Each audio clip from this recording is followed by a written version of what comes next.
Whether it's snow and ice or heat and construction, New England can be a tough place to start the day. But before many of us even roll out of bed, Lauren Beck Falcone, aka LBF, is settling in to make those early hours more fun. 105.7 WROR, it's Bob and LBF in the morning, but Bob is still on vacation, so Aaron and I are in control, which is kind of scary. Of course, it goes without saying that a morning host starts their day early. But just how early? I'm actually 25. I just look. I wake up at 3:30, 3:40 in the morning, and then I drive here. I really don't mind the hours, I gotta tell you. I mean, it gets me out of a lot of stuff that I don't want to do.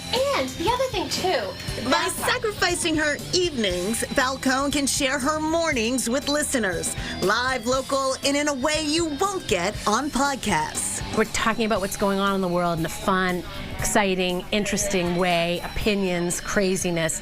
And then, you know, Bon Jovi plays, and you're reminded of when you went to high school and it was fun and life was a little, you know, easier. The show's levity is a key to its success and inspired Falcone's favorite compliment. You make me laugh in the morning.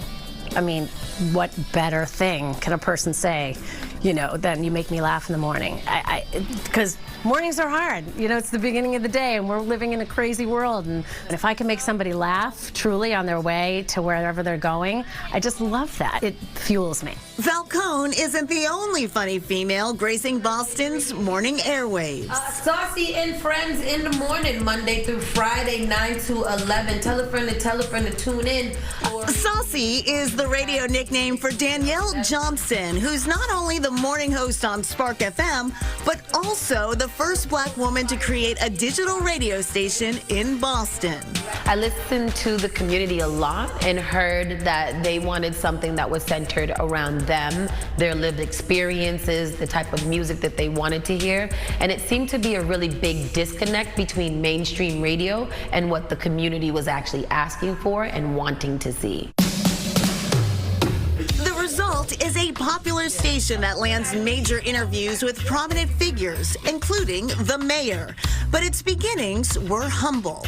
We actually started out in my living room on the 3rd floor in Dorchester. And we just kind of interviewed different people. It was about love and relationships, sometimes a little sex.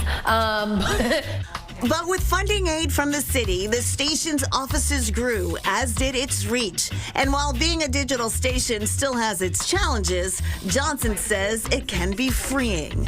We can do things that other media places can't do. We have a freedom to tell the stories, be very honest with our community, transparent, and the best thing about it is that they get to see us outside in the community doing these things. We're at the parties, we're at the grocery stores, we're at the town hall meetings, we're at the campaign kickoffs. So we're there everywhere that you can see us, and it's real-time engagement. While digital stations like Spark FM have already made their mark in radio, a new station's providing punchlines. Hello, Nick Zano here, creator and curator of Boston Comedy Radio, and I would like to answer the burning question that just appeared in your head. What the hell is Boston Comedy Radio? The answer, a streaming station which plays all Boston-related comedy, including local legends Bill Burr, Stephen Wright, Paula Poundstone, and Jay Leno. Behind this comedic collective is Nick Zano, a comedy critic and columnist for the Boston Globe. I looked at all these piles of CDs and records that I have and thought, well, there's a lot of Boston stuff in there. I wonder if I could possibly make a radio station dedicated to just Boston comedy. The answer was a resounding yes, as the station now streams 24/7, playing contemporary comedy as well as tracks dating back more than a century.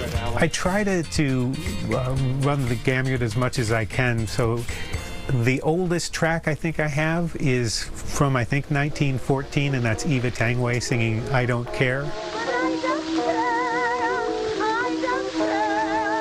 Zano says he has 2,000 files in rotation with classics from Bob and Ray, quips from Gary Goldman, and bizarre rarities keeping him tickled. Always searching for new stuff. I'm always trolling the record stores. All in a day's work to give radio the last laugh. And Zeno says that despite the interest in Boston comedy radio, a lot of people mistake it for a podcast. He wants to emphasize that it is a 24/7 streaming radio station. And back to Spark FM, the station not only plays music, but offers a wide variety of other programming throughout the week. We will have links to both on our website.